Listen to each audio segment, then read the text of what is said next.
Hello everyone and welcome back to another video from Crazy Gamer. In this video, I'm going to show you how to accept the friend requests that you have received on the Clash of Clans game. So let's get started right away.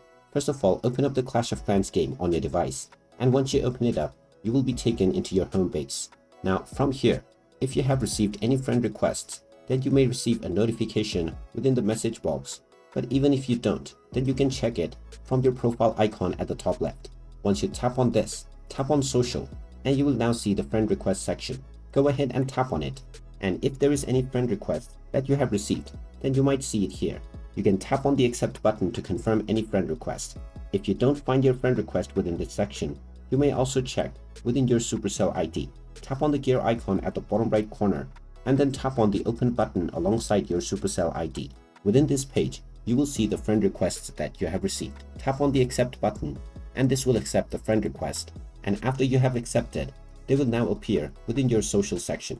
And there you have it. That is how easy it is to accept the friend requests that you have received on the Clash of Clans game. If you find this video helpful, make sure you hit that like button and subscribe to our channel if you haven't done so already. Also ring that notification bell to never miss another update from us. Thank you for watching, and I will see you again in the next video.